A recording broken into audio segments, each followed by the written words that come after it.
अस्सलामुअलैकुम। Horror stories के एक न्यू एपिसोड के साथ मैं हूं Mazhar Malik. Thank you so much and love you so much आप सबके प्यार भरे फीडबैक का। जी, बहुत सारे लोग मुझसे रब्ता कर रहे हैं क्योंकि मैं ह्यूस्टन में हूँ, टेक्सास में। तो ह्यूस्टन में जितने भी लोग मिलना चाह रहे हैं, थैंक यू सो मच। आप लोगों ने बहुत मोहब्बत का इज़हार किया और इंशाल्लाह मैं वन बाई वन सबसे मुलाकात करूंगा और मेरी ज़ात से जो भी मुमकिन हो सका आपकी फ़ैमिली के लिए, आप लोगों के लिए, इंशाल्लाह उसको मैं ज़रूर हल करने की कोशिश करूंगा। अभी तक अल्लाह ताला की रहमत से जहाँ कहीं गया हूँ, जितने सालों से कर रहा हूँ, अल्लाह ताला ने अपनी रहमत के सदक़े शफ़ा दी है, तो इंशाल्लाह आगे भी शफ़ा होगी।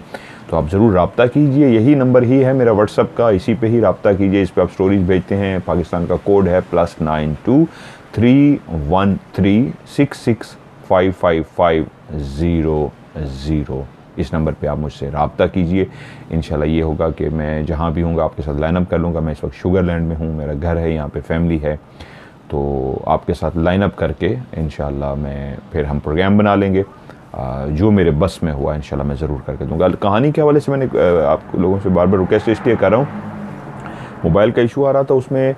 जब मैंने डाटा शिफ्ट किया तो हुआ ये कि बहुत सारी चीज़ें इस तरह हुई कि अब वो जो कुछ फाइलें थीं, जो वॉइस मैसेज आप लोगों ने रिकॉर्ड करके भेजी थी स्टोरी, और उस स्टोरी को अब मैं ओपन करता हूँ तो वो ओपन नहीं हो रही। तो मैंने रिक्वेस्ट की थी पहले भी आप लोगों से कि प्लीज़ उसको आप दोबारा से फ़ाइल को जो है सेंड कर दीजिए। वॉइस मैसेज आपने भेजा हुआ व्हाट्सएप पे, तो काफ़ी लोगों ने भेज भी दिया, लेकिन अभी भी बहुत सारे लोग हैं जिनकी फ़ाइलें रहती हैं, शायद वो अभी तक स्टोरी सुन नहीं सके या मेरे मैसेज को सुन नहीं सके। तो आप लोगों से रिक्वेस्ट है कि दोबारा से मुझे प्लीज़ सेंड कर दीजिए। वो तमाम लोग जिन्होंने मुझे व्हाट्सएप पे अपनी हॉरर स्टोरी भेजी हुई है, अपनी ज़िंदगी की सच्ची कहानी, तो वो ओपन करने से मुझसे ओपन नहीं हो रही। दोबारा से एक दफ़ा उसी फाइल को दोबारा से सेंड कर दीजिए, जज़ाकल्लाह। आज की जो हॉरर स्टोरी मैं आपको सुनाने जा रहा हूँ, अभी इनका नंबर तो थोड़ा सा आगे आता है, लेकिन वक्त से पहले, थोड़ा सा वक्त से पहले, ज़्यादा नहीं, इसलिए इस प्रोग्राम में कहानी को शामिल करने जा रहा हूँ। उनकी एक रिक्वेस्ट थी कि जितना जल्दी हो सके मेरी कहानी को प्रोग्राम में शामिल कीजिए। उसकी एक ख़ास वजह थी, और जिन्होंने कहानी भेजी है इनको कुछ ज़्यादा अरसा नहीं हुआ मेरे कहानियाँ सुनते हुए। अभी कुछ कहानियाँ ही वो कहती हैं मैंने आपकी सुनी। पहली कहानी किसी ने भेजी, मैंने एक कहानी सुनी, दूसरी सुनी, और चौथी कहानी पे मैं पहुंची तो मैंने फ़ैसला कर दिया मुझे अपनी ज़िंदगी की कहानी आपको ज़रूर सेंड करनी चाहिए। और दूसरी बात जो उन्होंने कही, इस कहानी में एक अहम तरीन बात है जो उन्होंने कहा, आप अपने लफ्ज़ों में ज़रूर लोगों तक पहुंचा दीजिएगा। उनकी उस अहम तरीन बात को स्टोरी के एंड में मैं आपको पहुंचाऊंगा। क्यों उन्होंने ऐसा कहा? वो कहती हैं कि जब मैंने आपका रूहानियत वाला शो देखा तो उसके बाद मैं समझ गई आप कौन हैं, आप क्या हैं, क्योंकि मेरी ज़िंदगी में आप ही जैसे एक बंदे का वास्ता पड़ चुका था। तो इसलिए मेरे लिए फ़ैसला करना बहुत आसान था कि स्टोरी इसलिए भेज रही हूँ ताकि लोगों के लिए भी इसमें एक बहुत बड़ी नसीहत है। इनका नाम खालदा है, मिलता जुलता नाम है, रियल नाम मैं नहीं बताने जा रहा, और इनके शौहर का नाम भी मिलता जुलता बशीर है। खालदा कहती हैं कि मैं एक ऐसे घराने में पैदा हुई जहाँ पे लड़कियों को अगर खूबसूरत शक्ल मिल जाए तो वालिदैन दुआ करते हैं कि या अल्लाह हमारी बच्ची के नसीब भी अच्छे करना। मेरे वालिदैन की दुआएं रंग ले आईं। जहाँ खुदा ने मुझे अच्छी शक्ल और सूरत दी थी, कुछ मैं पढ़ी लिखी भी थी, हम कुछ अमीर घराने से नहीं थे, खाती पीती फैमिली थी। खाती पीती से मुराद कुछ ज़्यादा पैसा नहीं था, लेकिन ज़रूरत की वो चीज़ें मौजूद थीं जो कभी किसी के आगे हाथ नहीं फैलाना पड़ा। वालिद एक सरकारी मुलाजिम थे, तनख्वाह आ जाती थी और मेरी माँ उससे अच्छा गुज़र बसर कर लेती थी। एक ही औलाद थी और उनकी मैं ही बेटी थी, खालदा।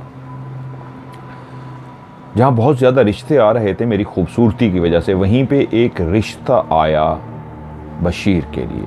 बशीर बाहर मुल्क सऊदीया में रहते थे और उनकी वालिदैन ने मुझे पसंद किया था, और यूँ देखते ही देखते ये रिश्ता तय पा गया। सऊदीया से वो पाकिस्तान आए और मुझे अपनी दुल्हन बनाकर अपने घर ले गए। आज मैं इस अंदाज में बैठा हूँ कि ठंड भी मुझे ना लगे और माइक के अंदर आवाज़ भी ना। यहाँ हर वक्त इस तरह की ठंडी हवाएं ह्यूस्टन में, मैरीलैंड कह रहा हूँ, मैरीलैंड से तो मैं वापस आ गया हूँ। ह्यूस्टन में जिस जगह पे मैं मौजूद हूँ, यहाँ पे इर्द गिर्द बहुत दरख्त हैं। ये तो ज़बरदस्त कम्युनिटी है, खुला एरियाज़ हैं, बहुत ज़बरदस्त शुगरलैंड जो है, तो यहाँ पे इधर थोड़ी सी ठंड ज़्यादा होती है। खालदा कहती हैं कि जब मेरी शादी हो गई उस घर के अंदर भी बशीर के माँ बाप और उनका भी अकलौता बेटा था बशीर जो उनके साथ रहता था। मेरे वालिदैन को भी ये बात बहुत अच्छी लगी थी कि उस घर में उनकी कोई माँ बाप की खिदमत करने वाला नहीं था, तो उन्होंने मुझे तलकीन करके भेजी थी, बेटा इसको अपना माँ बाप समझना। जिस घर के अंदर मैं दुल्हन बन के गई थी एक नया घर था जो उन्होंने पुराने घर को लिया था और उसको तोड़ के नया घर बनाया था। मेरे शौहर बशीर जो बाहर कमा रहे थे उनकी कमाई काफ़ी अच्छी थी, इसलिए एक बहुत ही ज़बरदस्त सिंगल स्टोरी घर बना दिया गया। ऊपर वाले हिस्से को इस अंदाज में छोड़ दिया गया कि वक्त आने पे यहाँ पे हम कमरे बना के ऊपर भी एक पोर्शन बनाएंगे, लेकिन नीचे माशाल्लाह 4 कमरे थे, काफ़ी बड़ा घर था। जैसा मुझे माँ बाप ने कहा था वैसे ही आते ही बशीर के माँ बाप को मैंने अपना माँ बाप समझा और उनकी खिदमत करनी शुरू कर दी। वक्त गुजरता रहा, वो छुट्टियां लेके पाकिस्तान आते, कुछ वक्त मेरे साथ गुजारते, वापस चले जाते। वो मुझे बहुत पसंद करते थे, वो मुझसे बहुत प्यार करते थे, और स्पेशली जब मैंने उसके वालिदैन की इस अंदाज़ में खिदमत की कि जब भी वो उससे फ़ोन पे बात करते, उसका सऊदीया से कॉल आती, तो वो इतनी दुआएं देते और कहते काश अल्लाह ने हमें बेटी दी होती, लेकिन इस बच्ची ने आके उस ख्वाहिश को भी पूरा कर दिया। इस अंदाज में हमारी खिदमत करती है कि कोई शायद अगर सगी बेटी होती तो वो भी ना करती। और मेरे शौहर और मुझसे प्यार करते कि मैं उनका माँ बाप का बहुत ख्याल रख रही हूँ। वो ख्वाहिश रखते थे कि बस जल्द ही कुछ बनाना है, ज़िंदगी की ख्वाहिशात हैं वो पूरी हों तो वो वापस आ जाएं, फिर मेरे साथ पाकिस्तान में रहें। देखते ही देखते मेरे यहाँ भी एक अल्लाह ताला ने क्यूट सी, इंतहाई खूबसूरत सी, जो मुझसे भी कई गुना ज़्यादा खूबसूरत सी एक बेटी पैदा हुई। वो चांद सा टुकड़ा थी। खालदा कहती हैं मेरी बेटी जो भी देखता ही रह जाता, और मैं भी खुदा का शुक्र अदा करती थी। किस अदा भा गई थी खुदा ताला को मेरी कि उन्होंने इतनी चांद सी बेटी मुझे दी थी। वक्त गुजरता रहा, मेरी बेटी भी जवान हो गई। अभी तक हालात वैसे ही थे जैसे आम जिंदगी में आम लोगों के हालात होते हैं। हमारी ज़िंदगी में कोई हलचल पैदा नहीं हुई थी कि वहीं एक दिन जो मेरी बच्ची अब स्कूल जाती थी, 9th क्लास में पढ़ती थी, मेरे पास आई और उसने जब मुझे एक ऐसा वाक़या बताया तो मैं चौंक सी गई और मैंने कहा बेटी मुझे तफसील से बताओ। मेरी बेटी ने मुझे बताया कि एक दिन मैं गली से बाहर निकली तो कई लड़के इस तरह खड़े होते थे जो मुझे देखते थे, और हमारे माशरे में आज भी ऐसा है। हमारी बच्चियां, हमारी बेटियां, हमारी बहनें जब गली से निकलते हैं तो इस तरह के कुछ आवारा से लड़के खड़े होते हैं जो देखते भी हैं, आवाज़ें भी कस देते हैं, लेकिन हमारी बच्चियां इतनी माशाअल्लाह बाशऊर होती हैं, उनको पता होता है कि इनकी तरफ आंख उठा के भी नहीं देखना, सर झुकाना है, सर को नीचे करना है और गुजर जाना है। कुत्तों का काम होता है भौंकना और आपका काम होता है अपने रास्ते पे चलते जाना। ऐसा उसके साथ कई दफ़ा होता, लेकिन ऐसा एक दफ़ा हुआ कि उसको चौंकना पड़ा। एक लड़का जो उसके रास्ते में खड़ा था, उसने सफ़ेद शलवार कमीज़ पहनी हुई थी, वो गोरा चिट्टा सा था, बहुत ही खूबसूरत सा था। वो गुजरने लगा और वो जब उसके करीब पहुंची तो वो चौंका क्योंकि वो दोनों टकराने से लगे थे। बेटी बता रही है माँ को कि इस अंदाज में थी कि वो भी एक गली से निकला और मैं भी इस तरह सीधी जा रही थी कि हमारा टकराव ही होने लगा था। तो टकराने की वजह से उसने मुझे देखा और मुझे भी मजबूरन उसकी तरफ देखने पड़ा कि ये कौन है जिससे मैं टकराने लगूं। तो एक इंतहाई हसीन व जमील खूबसूरत नौजवान था। मैं उससे टकराते टकराते बची और मैं जल्दी से आगे बढ़ गई, लेकिन मैंने देखा वो वहीं पर मौजूद था और मैं चली गई। लेकिन अगले ही दिन जैसे ही मैं उस गली से, उस जगह से गुजरने लगी तो मैंने देखा गली के कोने में वही शख्स पहले से, वही लड़का पहले से मौजूद है और वो खड़ा मेरी तरफ देख रहा है। एक दिन पहले तो वो इस अंदाज में टकराया था कि उसको नहीं पता था कि वो भी मुझसे टकराने लगा है, लेकिन आज वो जान के वहीं पे मौजूद था। मैं वहाँ से गुजर गई और अब वो वहीं पे मौजूद होता था और मुझे ऐसी निगाहों से देखता था कि मुझे पता लग गया था बाकी लड़कों की तरह वो भी मुझे उन निगाहों से देख रहा है जिन निगाहों को लड़कियाँ पहचान लेती हैं।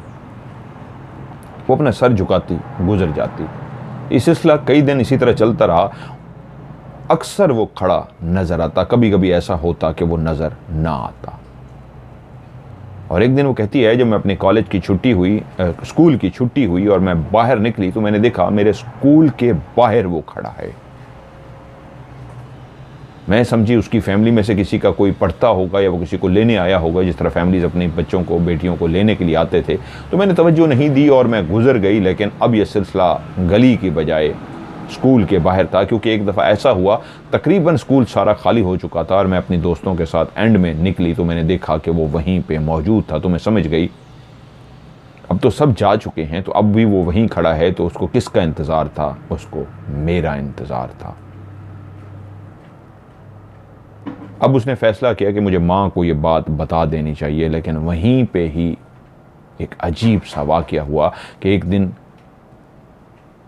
वो स्कूल के लिए घर से निकली तो वो उसके दरवाजे के बाहर खड़ा था। और जब वो स्कूल से वापस आई तो आज स्कूल के बाहर नहीं था। जब वो अपने घर में दाखिल होने लगी तो दूर से ही उसने देख लिया, जब घर उसका आंखों के सामने था। अभी उसको कई कदम चलना था और चलते चलते घर तक पहुंचना था और घर में दाखिल होना था। तब उसने देखा कि वो घर के बाहर खड़ा है। और उसने अपनी माँ को आके बताया तो माँ ने कहा, क्या ये सिलसिला रोज़ का है कि अब वो घर के बाहर होता है? उसने कहा, हाँ माँ, आज तीसरा दिन था वो घर के बाहर खड़ा है। रोज़ाना अब वो घर के बाहर आकर खड़ा हो जाता है। तो उसकी माँ समझदार थी। खालिदा ने कहा, ठीक है, क्योंकि तुम बताती हो जब तुम स्कूल जाने लगती हो तब भी मौजूद होता है और वापसी पे भी मौजूद होता है। अब एक काम करना, किस जगह पे होता है? उसने कहा, माँ उस जगह पे। वो बेटी को लेके ऊपर छत पे गई खालिदा और उसने खड़े होकर पूछा, किस जगह पे? तो बेटी ने उंगली के इशारे से बताया, वो सामने देख रही हैं, वो वहां पे खड़ा होता है। तो माँ ने कहा, बस ठीक है, सुबह मैं भी देखना चाहूंगी कौन है ये। और जब सुबह हुई, माँ बेटी को लेके ऊपर छत पे चली गई और जब छत पे वो दोनों पहुंची तो बेटी ने कहा, देखो माँ, अभी भी वो सामने खड़ा है। और खालिदा कहती है, मैंने जैसे ही सामने की तरफ देखा तो मैं हैरान रह गई कि जिस तरफ मेरी बेटी कह रही थी वो तो गली वीरान पड़ी थी। मैंने कहा, कहाँ है? तो कहती है, ये तो खड़ा है सामने। मैंने फिर से बेटी से पूछा, किस जगह? उसने जब इशारा करके बता दिया, ये जो गली का ये कोना है और इस तरह है, इस जगह पे खड़ा है। तो मैं समझ गई। मेरी बेटी जिस तरफ इशारा कर रही थी वहाँ पे कुछ भी नहीं था। तो मैंने बेटी से कहा, यहाँ तो कुछ भी नहीं है। तो मेरी बेटी मेरी तरफ इस तरह देख के चौंकी जैसे मुझे कुछ हो गया हो, मैं एबनॉर्मल बिहेव कर रही हूँ। तो मुझे कहती है, माँ आप क्या कह रही हैं? वो सामने तो खड़ा है, आपको क्यों नहीं नज़र आ रहा? और मैं देखती रही यहाँ तक कि मैं अपनी बेटी को लेके नीचे आ गई। और जब मैं नीचे दरवाजे में आके खड़ी हुई तो मेरी बेटी आगे जाने को तैयार नहीं थी। वो सामने खड़ा था कि माँ देखें, वो आपसे डर भी नहीं रहा, वो खड़ा हुआ है सामने, जबकि सामने कुछ भी नहीं था। ये मेरे लिए हैरान कुन था। मेरी बेटी किसी तरफ इशारा कर रही थी, वो सामने मौजूद है और मुझे नज़र नहीं आ रहा। ये कैसा है? अब दो ही बातें हो सकती थी, या मेरी बेटी डर चुकी है, मेरी बेटी के साथ कुछ इस तरह का दिमागी तौर पर साइकोलॉजिकली कोई मसला हो चुका है, या हकीकत में वो कुछ देख रही है जो मैं नहीं देख पा रही। मैंने पहला काम ये किया, बेटी को डॉक्टर के पास लेके गई। मैं कुछ पढ़ी लिखी थी, मैं इन बातों पे यकीन नहीं करती थी। डॉक्टर को सारी सूरत हाल बताई गई, उन्होंने कुछ दवाइयाँ वगैरह दी और कहा कुछ दिन के बाद दोबारा मेरे पास आइएगा।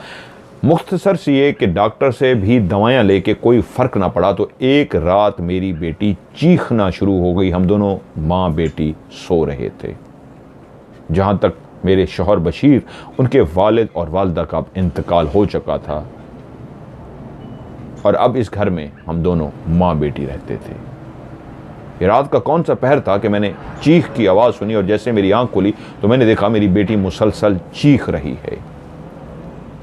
मैं एकदम से डर के उठ गई और पूछा क्या हुआ है? तो बेटी ने बताया उंगली के इशारे से, माँ वो सामने खड़ा है। और हमेशा की तरह वो मुझे नज़र नहीं आ रहा था, लेकिन बेटी बहुत ज़्यादा डरी हुई थी, मुझसे लिपट गई, शदीद कांप रही थी। उसने कहा, माँ आज वो बहुत खौफनाक नज़र आ रहा है, वो जैसा नज़र आता था वैसा नहीं है, आज बहुत ही खौफनाक है। मैंने बेटी को सीने से लगाए रखा, कुछ देर आयात पढ़ती रही और मैंने बेटी से कहा देखो अब वहाँ पे खड़ा है, तो मेरी बेटी ने उस तरफ देखा, कहती है नहीं अब वो नहीं है। वो इतनी डर गई थी कि मुझे अंदाज़ा हो गया कुछ तो है। डॉक्टर की दवाइयाँ जो भी मैं इधर उधर से मशवरे कर सकती थी सब कर चुकी, लेकिन कुछ समझ नहीं आ रही थी।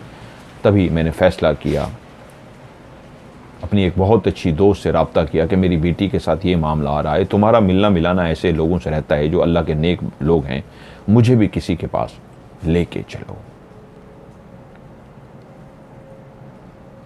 मेरी दोस्त ने एक ऐसे शख्स का बताया जो पीर आमिल या इस तरह का नहीं था, कोई गद्दी नशीन नहीं था, कोई इस तरह का काम नहीं था। वो एक आम सा शख्स था, उसका अपना कारोबार था, ख़ानदान के कुछ लोग उसके पास आ जाते थे तो वो उनका इलाज कर देता था, लेकिन किसी को उसके बारे में पता नहीं था। मैं जब मिलने के लिए उसके पास पहुंची तो वो एक बिल्कुल ऐसा शख्स था जिसके चेहरे पर कोई दाढ़ी नहीं थी।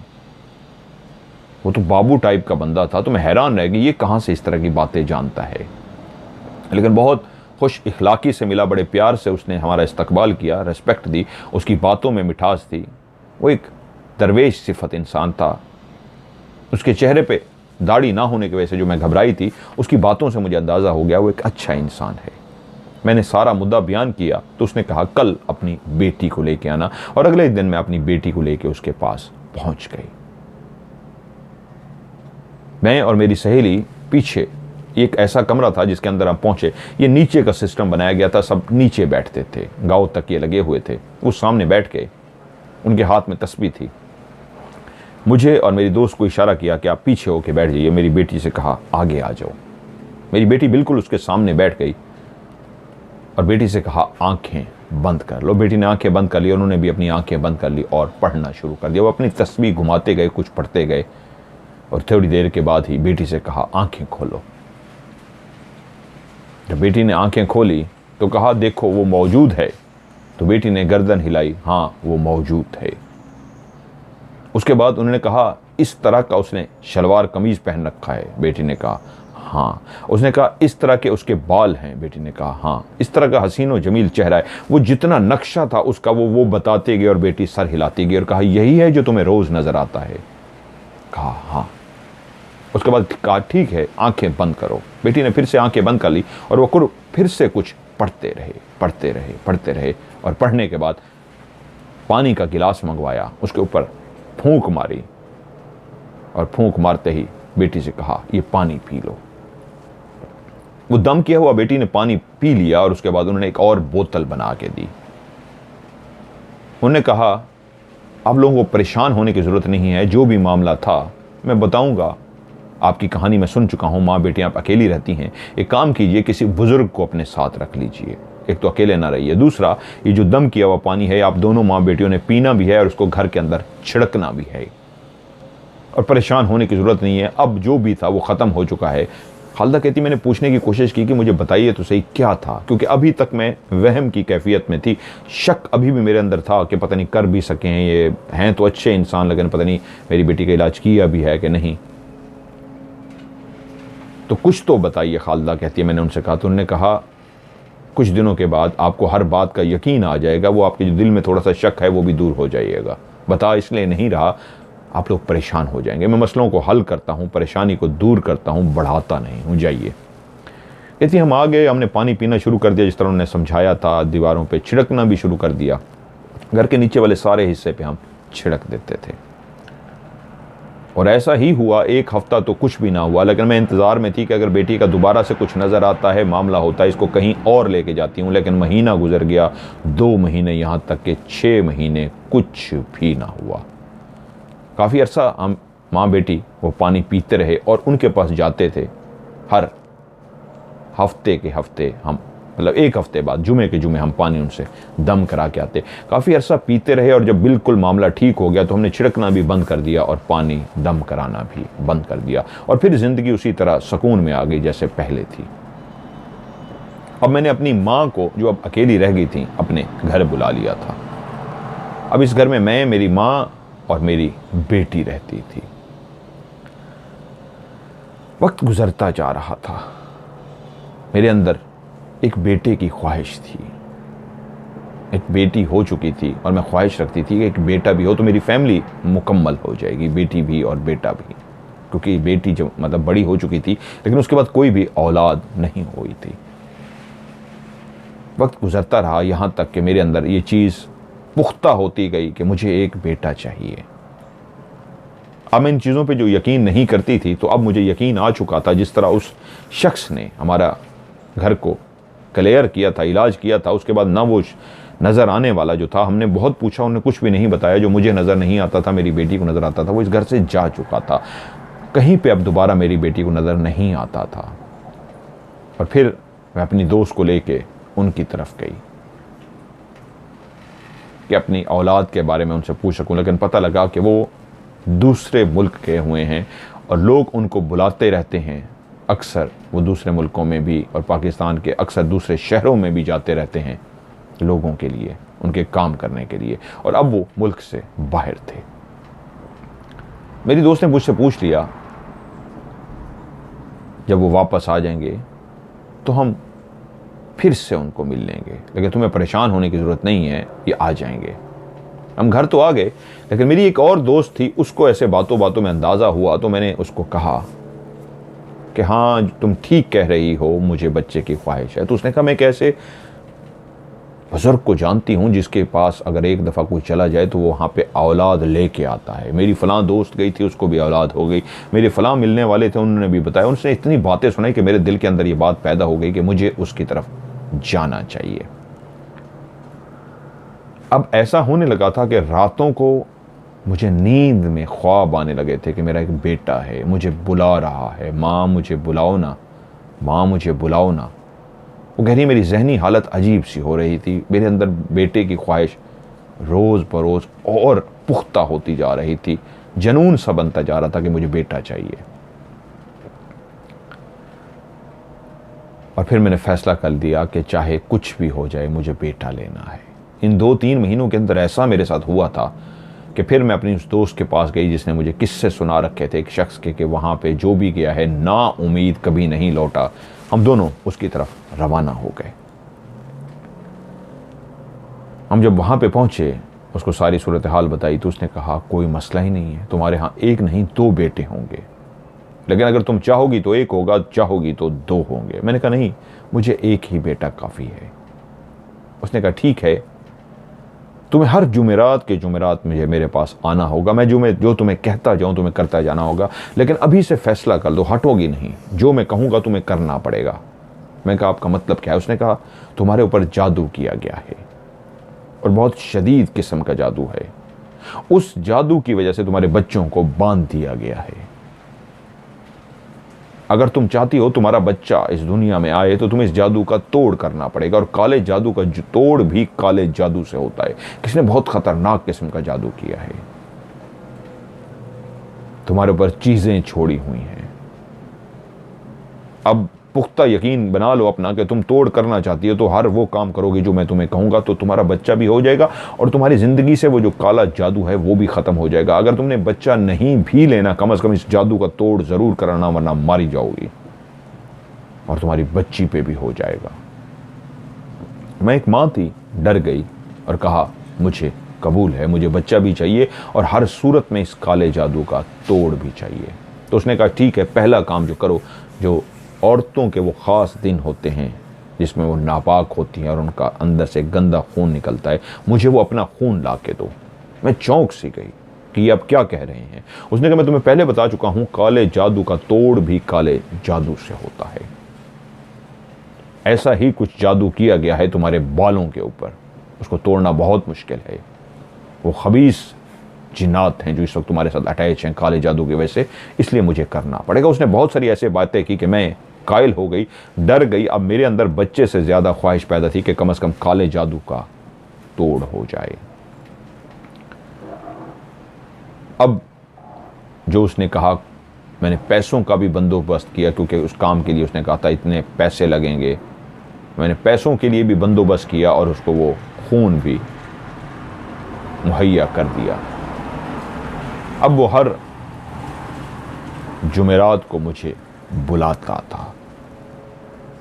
कुछ और भी उसने इस तरह की पैसे और चीज़ें मंगवाई मुझसे जो मैं उस तक पहुंचाती रही।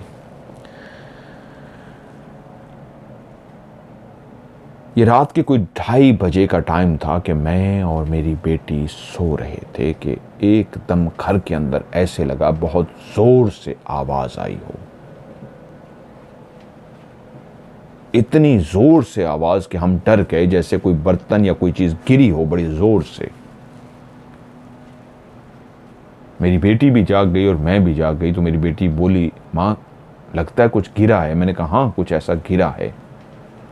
मैं उठी, घर की लाइटें जलाई, पूरे घर को देख लिया। घर के अंदर कुछ भी नहीं था। कोई बिल्ली या कुछ इस तरह का शायद आ गया हूं, मैं समझी जिसकी वजह से ये हुआ, लेकिन कुछ भी नहीं था। लेकिन ये सिलसिला ऐसा शुरू हुआ कि अब हर रात हमारे घर में ऐसे लगता कि कुछ गिरा है। और रात के 2-2:30 बजे के करीब ही ऐसा शोर सा होता किसी चीज के गिरने का। एक शाम दिन के टाइम मैंने कपड़े धोए और कपड़े धोने के बाद धोते धोते मुझे शाम हो गई। मैंने कपड़े उठाए और ऊपर छत पर गई। तार बंधी हुई थी कपड़े डालने के लिए। और मैं जब कपड़े डालते डालते बिल्कुल अंधेरा हो गया और अभी भी कुछ कपड़े बाकी थे, तो मैं परेशान हो गई और नीचे ही उतरने वाली थी कि उसी लम्हे मेरी आंख ने एक मंजर देखा जो बहुत ही भयानक था। एक काला स्याह जैसे इंसान होता है, जैसे काला स्याह इंसान, ऐसा जिसके वजूद पे कालक मल दी गई हो। सिर्फ उसके जो दांत थे वो वाइट थे, जिससे पता लगता था ये इंसान है। उसके दांत वाइट हैं और उसकी आंखें भी लाल सुर्ख थीं, ऐसी लाल सुर्ख जैसे कोयले जल रहे हों। और वो बहुत भारी भरकम था। उसके वजूद पर कोई भी कपड़ा नहीं था, वो बिल्कुल नंगा सा था। उसका काफी मोटा पेट था। और जैसे ही मैंने उसे देखा तो एकदम से मैं परेशान हो गई कि कौन खबीस ये इंसान है जो हमारी छत पे इस तरह कपड़ों के बगैर आकर खड़ा हो गया है। हमारी छत इस तरह की थी कि इर्द गिर्द कोई साथ छतें नहीं थीं। मैंने जैसे ही उसको देखा मेरे मुंह से चीख निकली और मैं नीचे की तरफ भागी। उसी लम्हे अभी मैं नीचे उतर ना पाई थी कि मेरी माँ ऊपर ही सीढ़ियां चढ़ रही थीं कपड़े डालने के लिए। तो मुझे इस हालत में देख के चौंक सी गई और पूछा क्या हुआ है। मैंने कहा माँ छत पे कोई है। उसी लम्हे मेरी माँ तेजी से ऊपर छत पे चली गई और छत पे खड़े होकर उसने मुझे कहा, खालदा कहाँ पे है। जो मैं कांप रही थी, नीचे खड़ी थी, मुतमईन सी हो गई थी कि अम्मी ऊपर चली गई, जाके देखें, बुजुर्ग हैं मेरे साथ। और जब ऊपर उन्होंने कहा कहाँ पे है, तो मैंने कहा उम्मा फलां जगह पे। उन्होंने कहा ऊपर आओ। ऊपर कोई भी नहीं है। मैं डरते डरते ऊपर पहुंच गई। सारी छत को देख मारा, कोई भी नहीं था, क्योंकि अभी कमरे वगैरह बने नहीं थे, छत ओपन थी। कहती ऊपर तो कोई नहीं है। कहाँ देखा तुमने? मैंने बताया माँ यहां पे देखा। तो माँ कहती अगर यहां पे कोई था तो इतनी जल्दी तो वो कहीं नहीं जा सकता। या तुम नीचे उतरी हो, मैं ऊपर चली गई हूं और इर्द गिर्द इस तरह की छत भी नहीं है, कूद भी नहीं सकता, काफी ऊंचा घर है, तो कहाँ गया? तुम्हारा वहम होगा बेटी। मैंने कहा नहीं माँ, मेरा वहम नहीं था। मैंने अपनी माँ को नहीं बताया था कि वो एक बेढंगे जिस्म का मालिक नंगा सा काला स्याह इंसान था। आंखें उसकी लाल सुर्ख थी। लेकिन उसके बाद ये होना शुरू हो गया कि मैं अपनी छत पे जाने से डरना शुरू हो गई। फिर एक शाम ऐसा ही हुआ कि मैं नीचे ही थी कि ऊपर से वही काला स्याह वो जो शख्स था ऊपर से बाकायदा मुस्कुराता हुआ, और उसके वो सफ़ेद सफ़ेद दांत, लाल सुर्ख आंखें ऊपर से मुझे मुस्कुराते हुए देख रही थी कि मेरी चीख निकल गई थी। ऊपर झुका हुआ था और मुझे देख रहा था। जैसे ही मैंने ये मंजर देखा, चीखें मारना शुरू कर दी। अम्मी बाहर आ गईं और मैंने तब अम्मी को कहा ऊपर देखें।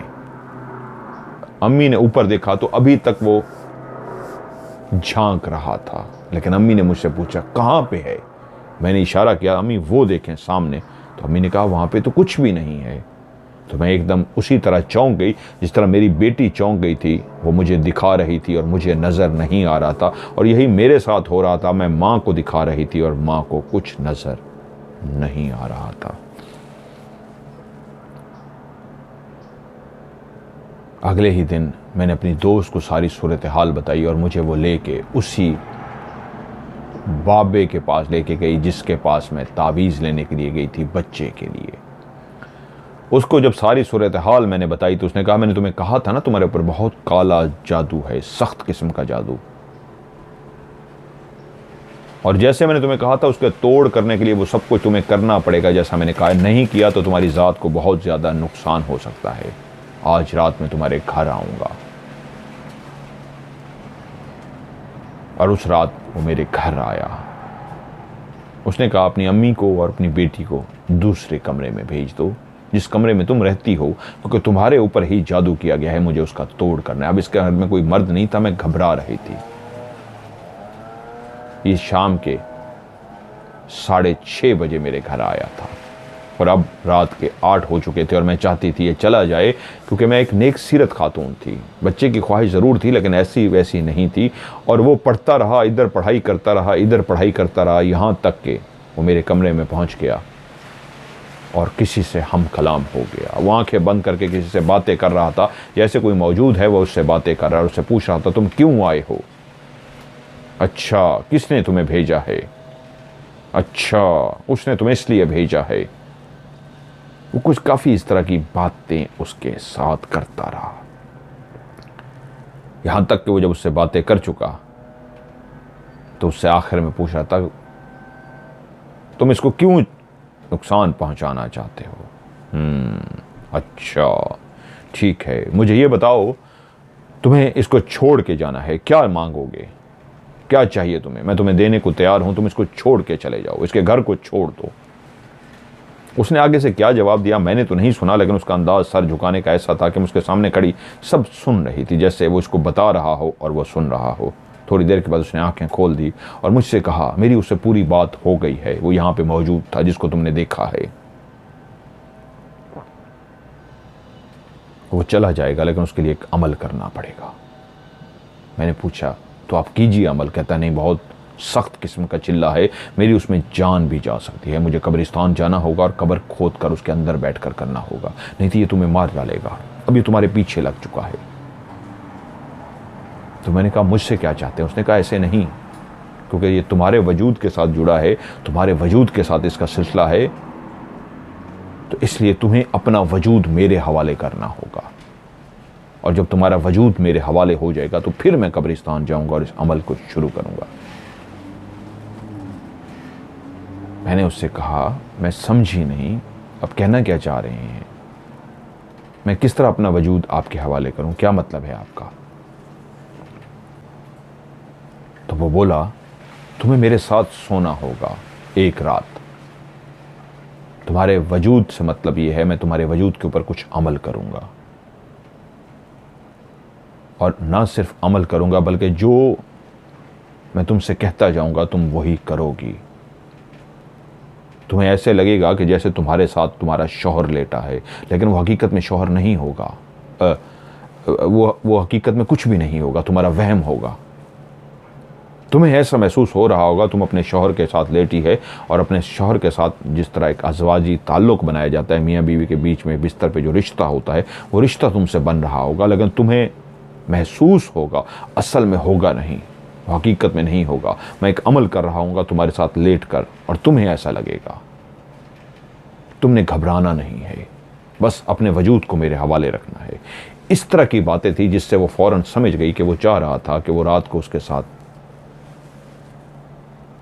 जिस्मानी ताल्लुक़ बनाए, जैसे मियाँ बीवी रात को ताल्लुक़ बनाते हैं, और वो उससे ताल्लुक़ बनाए और वो अपना वजूद उसके हवाले कर दे। लेकिन वो बात घुमा फिरा के कर रहे था कि तुम्हें महसूस होगा नहीं, ये है वो है। उसने कहा, आपको पता है आप क्या कह रहे हैं? मैं इस तरह की खातून नहीं हूं, आपने मुझे गलत समझा है। उसने कहा, तुमने मुझे गलत समझा है, मैं भी इस तरह का नहीं हूं, मैं तो तुम्हारा घर बचाने की कोशिश कर रहा हूं। अगर ये तुमने ना किया तो तुम सोच सकती हो तुम्हारी जान जा सकती है। तुम्हारी जान जाने के बाद वही खबीस जिन जो है तुम्हारे पीछे लगा हुआ है, जो बहुत ही ज़्यादा ताकतवर है, तुम्हारी बेटी पे वो नुकसान पहुंचाएगा, तुम्हारी बेटी पे आ जाएगा, तुम्हारी बेटी के जिस्म को नोच खसोट लेगा। उसके बाद वो कहती हैं कि मुझे उसने शदीद डराना शुरू कर दिया। कुछ लम्हे के लिए मेरे अंदर डर भी पैदा हुआ कि खुदा ना खास्ता उस वाकई जिन को जिसको मैं देख चुकी थी वो मुझे मार देता है और मेरी बेटी पे आ जाता है तो क्या होगा। उसके बाद वो एकदम से खड़ा हो गया, ओके मैं जा रहा हूँ, तुम्हें समझ आए तो मुझे बुला लेना, मुझे और बहुत सारे काम है। और हाँ, अब मैंने हामी जो काम की भरी है, इतने लाख रुपए लूँगा मैं, अब ऐसे नहीं करूँगा। पहले तो मैं तुम्हारी मदद कर रहा था, लेकिन तुमने मुझसे फिर शक किया, मेरी ज़ात पे शक किया, जो अपनी जान को ख़तरे में डाल के, जिसकी जान जा सकती है, इतना खौफनाक चिल्ला करने जा रहा है तोड़ का, तुमने उस पर शक किया। अगर तुम्हें अब जान बचानी होगी तो मुझे इतने लाख दोगी और तुम्हें अपना वजूद मेरे हवाले करना होगा, तो मैं तुम्हारे लिए इतना बड़ा रिस्क लूँगा, नहीं तो मुझे कोई ज़रूरत नहीं ऐसा रिस्क लेने की। वो ये कह के नाराज़ होकर घर से चला गया।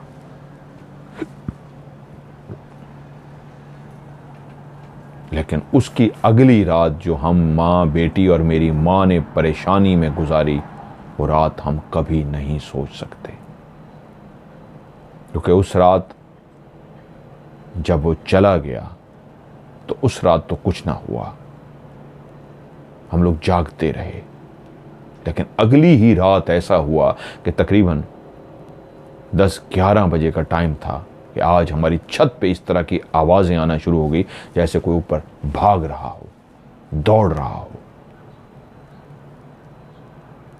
हमारी छत से ऐसी आवाज़ें नहीं आती थी। अगर कोई जानवर, कुत्ता या बिल्ली भी ऊपर दौड़ता तो उसके कदमों की आवाज़ इतनी भारी भरकम नहीं थी। ये बहुत भारी भरकम आवाज़ थी, जैसे कोई बहुत ही भारी भरकम था जो ऊपर दौड़ता फिर रहा था।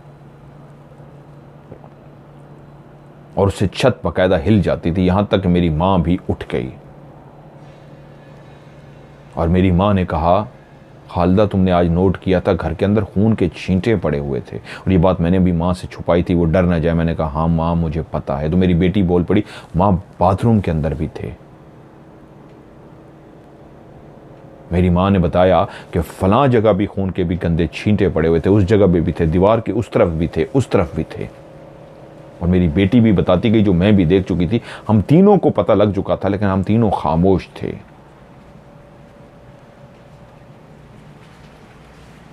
और उन छींटों ने ऐसा कमाल किया कि वो जो रात थी हमारी जिंदगी की इंतहाई खौफनाक रात थी।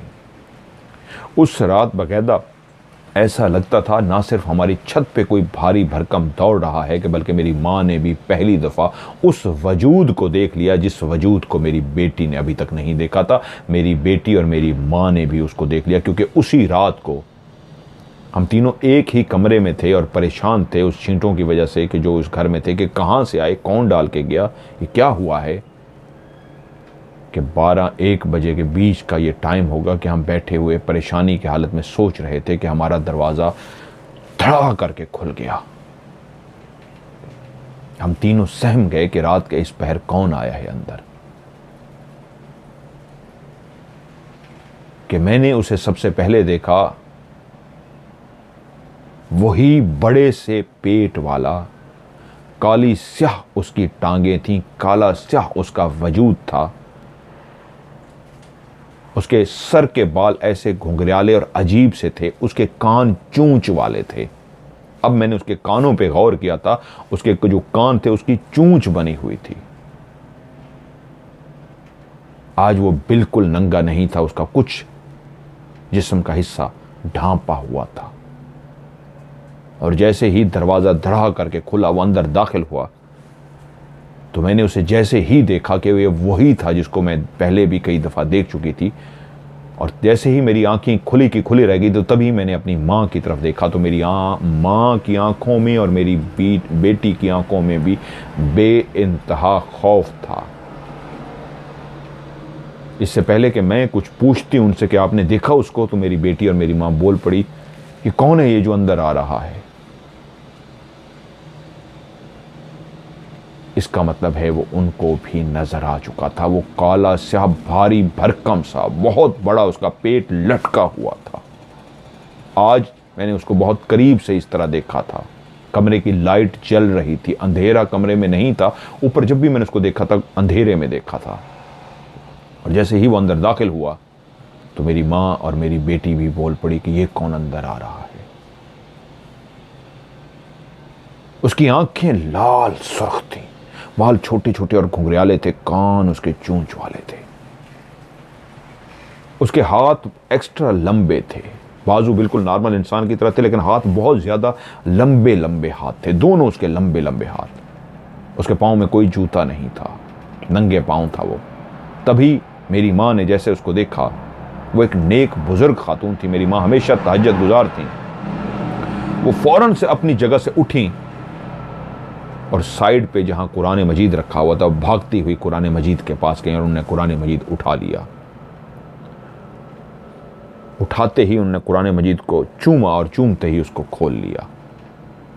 कुरान मजीद अब उनके हाथ में था और उन्होंने उसी वक्त ऊंची आवाज़ में आयतुल कुर्सी पढ़ना शुरू कर दी। अल्लाहु ला इलाहा इल्ला हुवल हय्युल क़य्यूम ला ताख़ुज़ुहु सिनतुन वला नूम लहू मा फ़िस समावाति व मा फ़िल अर्ज़। बस वो पढ़ती जा रही थी और जैसे ही उन्होंने कुरान को उठाया, चूमा और पढ़ा, तो वो जो आगे आ रहा था खबीस निगाहों से खड़ा मुझे ही देख रहा था, वहीं पे रुका और चौंक सा गया और मेरी माँ की तरफ देखा। और जैसे उसने मेरी माँ की तरफ देखा तभी मेरी निगाह माँ की तरफ गई कि मेरे माँ के हाथ में कुरान मजीद है और वो चूम रही है। और जैसे ही मेरी माँ ने कुरान मजीद पढ़ना शुरू किया खोल के, तो उसने मुंह पे ऐसे हाथ रखा जैसे किसी चीज़ को अपने आप से बचा रहा हो और उसके मुंह से बाकायदा चीख सी निकली, उसके मुंह से बाकायदा चीख से निकली। उसने मुंह पे ऐसे हाथ रखा और एकदम मुड़ा और तेज़ी से बाहर, जिस अंदाज में वो आया था, आया तो आहिस्ता आहिस्ता था, आहिस्ता आहिस्ता अंदर दाखिल हो रहा था, लेकिन एकदम से मुड़ा और तेज़ी से बाहर भाग गया। और मेरी माँ पढ़ती रही पढ़ती रही पढ़ती रही। मैंने भी पढ़ना शुरू कर दिया, बेटी को मैंने सीने से लगा दिया। वो रात हमने जागते हुए गुजार दी लेकिन उसको देख चुके थे। खुदा जानता है कब सुबह हुई और हमने उठ के नमाज पढ़ी। अल्लाह को मेरे ऊपर रहम आ गया कि मेरी दोस्त का 10-11 बजे के करीब फ़ोन आ गया कि वो जो बुज़ुर्ग थे वो वापस आ गए हैं, जाना है उनकी तरफ। मुझे ऐसे लगा कि शायद अल्लाह ताला ने मेरी सुन ली है। ये वही बुज़ुर्ग जिनके पास मैं पहली दफ़ा अपनी बेटी को लेके गई थी, उन्हीं की वो बात कर रही थी। अंधे को क्या चाहिए, 2 आंखें। फौरी तौर पे मैंने अपनी बेटी और अपनी माँ को लिया और फ़ौरन उन बुज़ुर्गों के पास पहुँचे। मैंने बेटी और माँ के सामने नहीं, अलग से उनको सारी सूरत हाल बता दी। उन्होंने मुझसे कहा आपका इमरजेंसी केस है, अब शाम को आइएगा मुझसे मेरे पास दोबारा। हम वहाँ से वापस आ गए और जब शाम को उनके पास गए तो उन्होंने मुझे बिठा दिया सामने, जिस तरह मेरी बेटी को बिठाया था, और वो पढ़ते रहे पढ़ते रहे पढ़ते रहे। और जब वो पढ़ चुके तो मेरी बेटी और मेरी माँ को बाहर भेज दिया और मुझसे मुखातिब हुए। मेरी बहन, तुमने उस आमिल के कहने पे जो अपना खून, जो गंदा नापाक खून उसको दिया, तो वो तुमने बहुत ज़्यादती की। ये बात मैंने नहीं बताई थी उनको, लेकिन उनको पता लग चुकी थी। उन्होंने कहा वो जो खून तुमने उसको दिया वो तुमने बहुत ज़्यादती की। वो जो काला स्याह शख्स वहाँ पे तुम्हारे छत पे तुम्हें नज़र आया था वो वहीं से ही आया था। वो कोई आमिल नहीं है, वो इंतहाई खबीस जनाकार, एक लालची, पैसे लेने वाला, लोगों की इज्जतों से खोलने वाला, तबाही फेरने वाला एक गुनहगार, गुनाहों में गर्क शख्स है। जिस डेरे पे, जिसके दरबार, जिसके घर तुम गई थी ये अपना बच्चे के लिए, मेरी बहन, वहाँ जो भी जाता है वहाँ इस तरह की बुरी चीज़ें ऑलरेडी मौजूद होती हैं। जब भी किसी ऐसे शख्स के बाद जो काले जादू के नाम पे बैठा, आमिल बना बैठा हो, आप उनके घरों में जाएंगे तो वहाँ पे बुरी चीज़ें ना सिर्फ मौजूद होती हैं बल्कि जो नेक लोग होते हैं उनके पीछे चल पड़ती हैं, उनके घरों तक आ जाती हैं।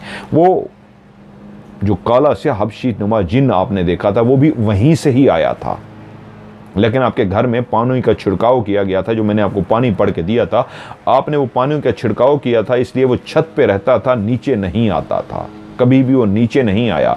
आवाज़ें आती थी तो छत से आती थी, नीचे कुछ भी नहीं था। लेकिन जिस वक्त वो खबीस आमिल तुम्हारे घर में आया और तुमसे उसने जिस्मानी ताल्लुक़ बनाने का कहा, तो उसके दिमाग में हवस था तुम्हारे जिस्म की। वो तुमसे पैसा भी अच्छा खासा ले गया, अब तुमसे वो पैसा भी लेता।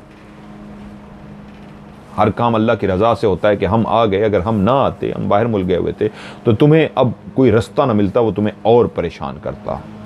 तुम्हारे घर के अंदर जो खून के छींटे पड़े थे और भी बहुत कुछ वो आमिल डाल के गया है तुम्हें डराने के लिए।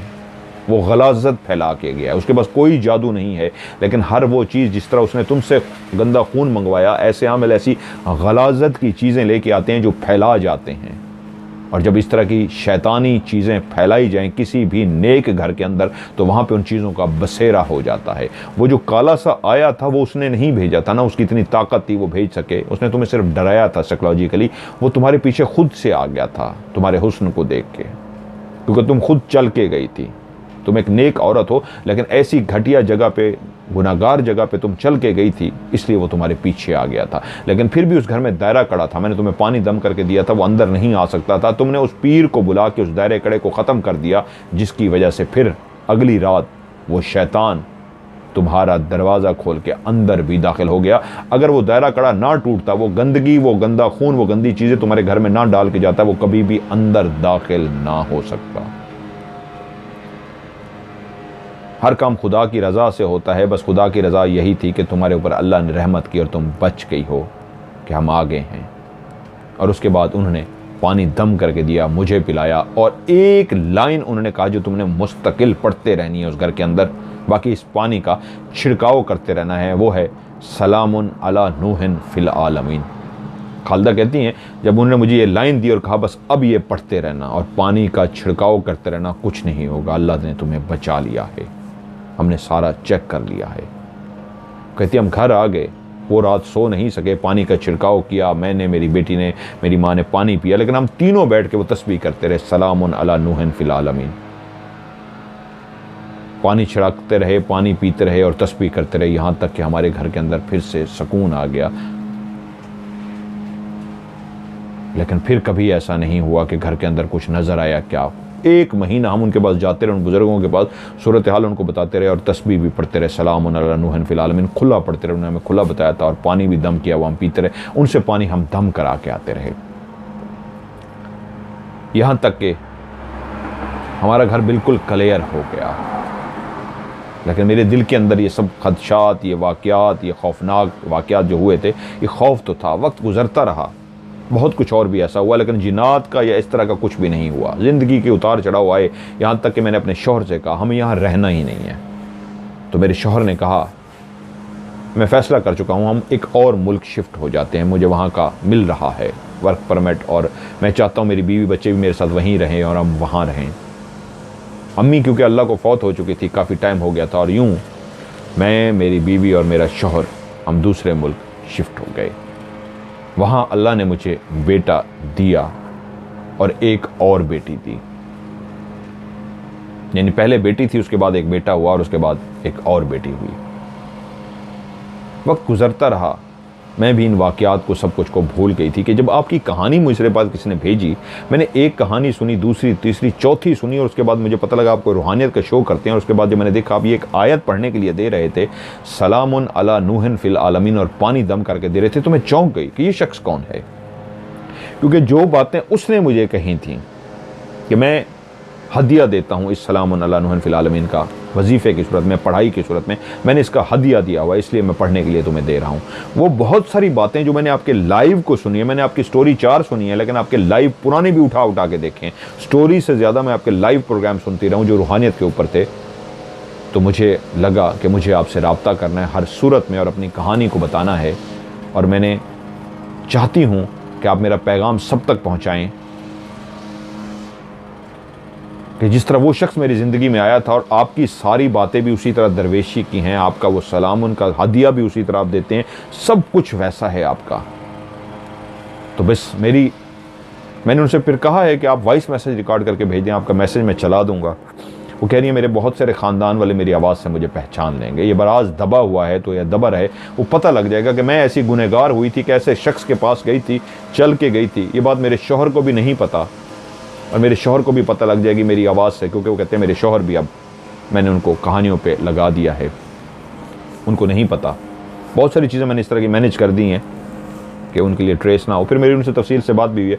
कहानी का वाइंड अप ये है, उन्होंने मुझे कहा है कि ये प्लीज़ लोगों तक पहुँचाइए, मेरी कहानी को जल्दी शामिल कीजिए। वो जो लोग ऐसे आमलों के पास, ऐसे पीर बाबों फ़कीरों के पास चले जाते हैं, तो यकीन मानिए वो उनकी इज़्ज़तें लूट लेते हैं। इज्जतें लूटने के बाद उनको ब्लैकमेल करते हैं, उनसे पैसे भी लेते हैं, इज्जत भी गंवा बांटते हैं लोग और ब्लैकमेल भी होते हैं। ये तो वो कहती हैं, खालदा कहती है हमारे ऊपर अल्लाह की रहमत होगी कि हम बच गए, नहीं तो पता नहीं हमारे साथ क्या होता, वो हमारे साथ क्या कुछ कर जाता। मैंने पैसा तो गंवाया लेकिन अल्हम्दुलिल्लाह मेरी इज्जत बच गई, अल्लाह ने मेरी इज्जत बचा ली। तो बस इतना कहना चाहूँगी, मेरी कहानी को शामिल इसलिए कीजिए कि हाथ जोड़ के मेरी तरफ से सबको कह दीजिएगा कि अपनी अपनी इज्जतों को बचाएं। ऐसे बाबों पीरों फ़कीरों के पास मत जाइए, अपनी हवस का निशाना बनाते हैं, आपको ब्लैकमेल करते हैं और आपसे पैसे भी लूटते हैं। और उन्हें एक नेटवर्क बना रखा होता है जो किस्से बैठ के सुनाता है, उनके मोजज़े बैठ के सुनाता है और लोग उनके पास चले जाते हैं। और मुझे उन्होंने कहा है आप अपने काम को जारी रखिए। यकीन मानिए उन्होंने कहा खुदा जानता है जो आप पढ़ने के लिए बता रहे हैं, मैंने आपके काफ़ी लाइव शो सुने हैं, जो आप बातें करते हैं, जो आप बताते हैं, सेम उन्हीं बुज़ुर्ग की तरह हैं, वो उन नेक शख्स की तरह हैं जिनसे मैं ज़िंदगी में मिली थी और मैंने अपनी बेटी और अपने आप को बचाया उनसे। और लोगों को भी मेरी तरफ से ये पैगाम दे दीजिएगा, खुदारा ऐसे शख्स से ज़रूर राब्ते में रहिएगा जिस तरह ये मज़हर मलिक, ये उनके अल्फाज हैं, मेरे नहीं जी, मैं अपने मुंह से तो नहीं कह सकता, अल्लाह माफ़ करे, मैं तो डरता हूँ अल्लाह से। उनने कहा ये लफ्ज़ इस तरह बोलिएगा जी, मज़हर मलिक जिस तरह लोगों की मदद कर रहा है बग़ैर पैसे लिए और अपनी ज़िंदगी का कीमती टाइम दे रहा है, तो आप लोग उसके लिए दुआ ज़रूर कीजिएगा। ऐसे लोग बहुत कम होते हैं, क्योंकि मेरा एक बंदे से पाला पड़ चुका है और इस शख्स जिसका नाम मज़हर मलिक है, इसकी तमाम बातें सुनने के बाद मैं इतना कहूँगी ये भी वैसा ही शख्स है जिससे मेरा पाला पड़ा था। ये दोनों सेम हैं। वो भी किसी ड्यूटी पे थे, उनके उस्ताद थे जिनने उनकी ड्यूटी लगा रखी थी, ये भी किसी के शागिर्द हैं, इनके उस्ताद ने इनकी ड्यूटी लगा रखी है और ये अपनी ड्यूटी पूरी करें। आप लोग इनके लिए दुआ किया करें, मैं ढेर सारी इनके लिए दुआ करती हूँ, आप लोग भी इनके लिए दुआ किया करें और बचिएगा ऐसे लोगों से। यकीन मानिए बहुत सारी चीज़ें मैंने इसमें से कहानी में ज़रा स्किप की हैं, उनके शौहर भी सुनते कहानी, वरना ये भी मारी जाती। तो ये थी उनकी कहानी जो मैंने आपको सुनाई। आप भी अपनी कहानियाँ मुझे सेंड कीजिए, इंशाल्लाह आपकी कहानी को भी हॉरर स्टोरी का हिस्सा बनाऊंगा। यहाँ पे घास काटने वाली मशीनें आ चुकी हैं, यहाँ पे ग्रीनरी बहुत ज़्यादा है, तो इसलिए जल्दी से अब वाइंड अप करता हूँ। आप भी कहानी भेजिए, मेरा व्हाट्सअप का नंबर है पाकिस्तान का कोड +92 31366 55500। इस पर आप मुझे कहानी सेंड कीजिए, लेकिन आखिर में आपने लिखना है हॉरर स्टोरी या आपने उर्दू में लिखना है कहानी, तो मैं समझ जाऊंगा आपने मुझे कहानी भेजी है। आज की हॉरर स्टोरी से मज़हर मलिक को दीजिए इजाज़त। अपना ढेर सारा ख्याल रखिएगा। खुदा हाफ़िज़।